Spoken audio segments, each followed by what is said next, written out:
잃어버린 시간을 찾아서는 마르셀 프루스트가 1906년부터 1922년까지 13년에 걸쳐 집필했습니다. 1913년부터 1927년까지 출간한 7권의 장편소설로 마지막 3권은 작가 사후 출판되었습니다. 이 유명하고도 위대한 소설은 사실 국내에서는 관련 자료나 강의를 찾아봐도 명확하게 정리된 자료를 찾기 어려울 겁니다. 방대한 스케일에 수많은 소주제들이 얽혀있기 때문입니다. 그래서 이번 영상에서는 제1권 서안내 집적으로를 중심으로 차근차근 소개해 보겠습니다. 서안내 집적으로는 3부로 나뉘어져 있습니다. 1부의 제목은 꽁브레입니다.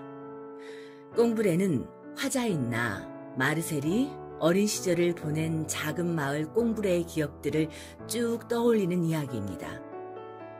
하나의 고유명사가 된 마들렌 효과 에피소드가 등장합니다. 주요 인물인 수안의 부인 오데트, 수안과 오데트의 딸이자 마르셀의 첫사랑 질베르트, 하니어 프랑스와즈, 친구 브로크, 레오니 고모, 작곡가 뱅테유가 소개됩니다. 2부의 제목은 수안의 사랑입니다.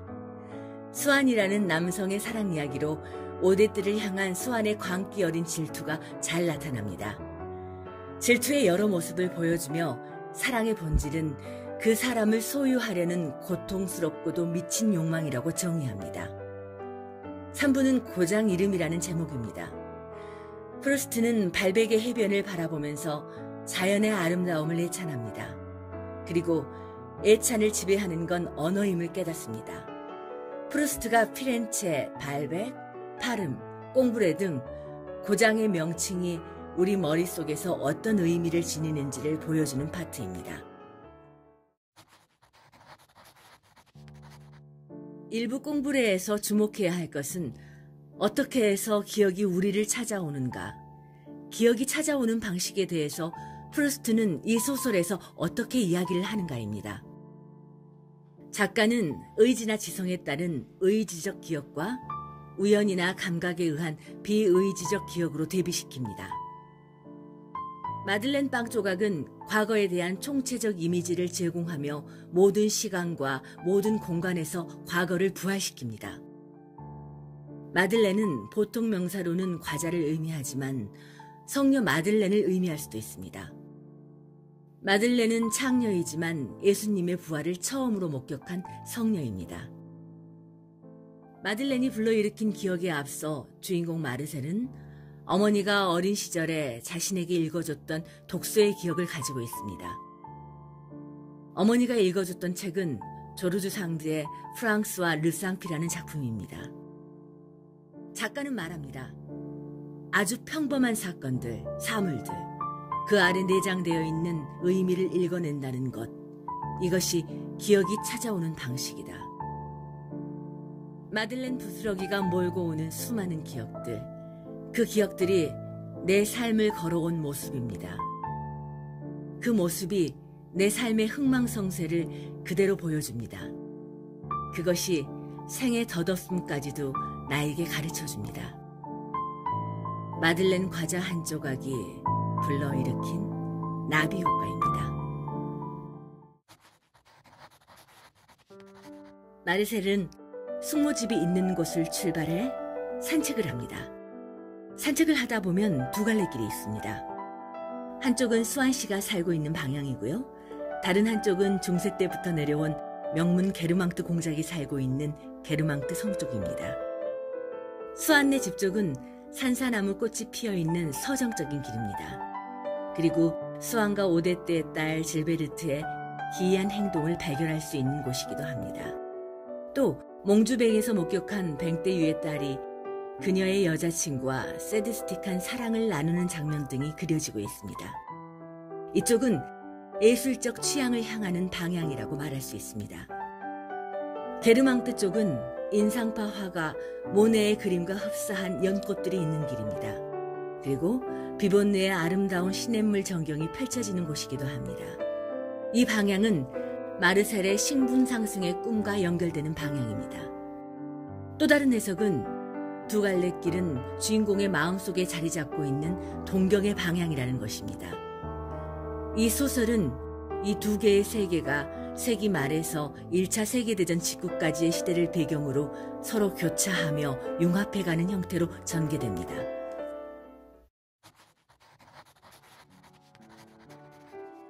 수아는 유대인이고 금융계의 큰손입니다. 사교계의 거물로 왕족과 귀족들을 넘나들면서 만나는 사람입니다. 그리고 아주 수준 높은 교양의 소유자입니다. 베르메르라는 네덜란드 화가를 연구하는 사람이기도 합니다. 수아는 마르셀의 역할 모델이자 첫사랑인 질베르트의 아버지이기도 합니다. 수아는 전형적으로 딜레탕트로 묘사됩니다. 딜레탕트란 예술이나 학문을 애호한다는 뜻이 담겨져 있지만 부유한 사람들이 특별한 직업 없이 탄미적으로 예술을 즐길 때 그것을 비하할 때 쓰는 표현이기도 합니다. 실제 프루스트의 삶이 그러했습니다. 오데트는 사랑의 대상을 아무렇지 않게 바꿉니다. 거짓말도 많이 합니다. 그녀의 직업은 고급 코르티잔입니다. 프랑스 문학과 예술을 이해하기 위해서 빠질 수 없는 것이 살롱과 코르티잔입니다. 이 두 단어는 서로 떨어질 수 없는 관계입니다. 코르티잔은 우리말로 번역하면 그냥 창부 또는 정부로 번역하는데, 그러나 이런 우리말로 이 단어가 갖는 의미를 다 설명할 수 없습니다. 코르티잔은 수준 높은 교양과 지성을 갖춘 여성입니다. 보들레르의 악의 꽃을 아실 텐데 악의 꽃이 표상하는 것이 매춘부입니다.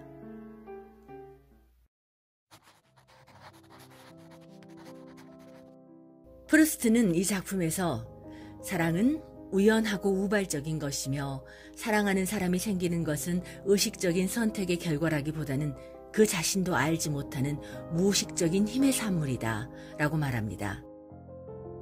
즉, 사랑은 인간이 운명적으로 또는 신의 뜻에 따라서 선택할 수 있는 그런 성질의 것이 아니고 자기도 모르는 사이에 우연히 찾아드는 무의식적인 힘의 산물 같은 것입니다. 이렇게 무의식적인 사랑을 이해하면 스완과 오데트의 사랑도 쉽게 이해할 수 있습니다. 그래서 화자 마르셀에게 사랑은 그것이 가져다주는 고통에도 불구하고 혹은 바로 그 고통 때문에 인간과 세계를 이해하는 탁월한 도구로 간주됩니다. 스완은 베르디냉 부부가 조직한 사교 모임에서 우연히 만난 오데트를 보고 광대뼈가 너무 튀어나왔고 옆얼굴이 너무 날카롭다고 생각합니다. 하지만 보티첼리의 그림에 나온 치포라가 오데트와 비슷하게 생겼다는 점, 자신이 좋아하는 소곡을 함께 들었다는 우연성 때문에 점차 오데트를 운명의 여성으로 생각하게 됩니다. 오데트가 지닌 객관적 특성 때문이 아니라 우연한 사건 때문에 사랑에 빠집니다. 스완은 무의식적으로 아주 위대한 그림 속 인물과 오데트를 일치시킵니다. 시스티나 성당 벽화에 그려져 있는 보티첼리의 그림 모세의 생애 중 한 편에 등장하는 모세의 아내 치포라와 오데트를 일치시킵니다. 스완이 사랑의 올가미에 걸려들었다고 판단한 오데트는 그때부터 스완을 초조하게 만들고 질투하게 만듭니다. 스완은 그녀 때문에 불안과 환멸로 몸서리칩니다. 온갖 의심으로 고통스럽지만 오데트와 결혼합니다. 그 사이에서 마르셀의 첫사랑 질베르트가 태어납니다. 제1권 스완네 집적으로는 이렇게 마치겠지만 사실 이제부터가 이 소설의 시작입니다. 어렵게 생각하지 마시라고 최대한 줄여서 줄거리를 말씀드려봅니다. 줄거리는 대단히 간단합니다. 마르셀은 조금 연약한 체질입니다.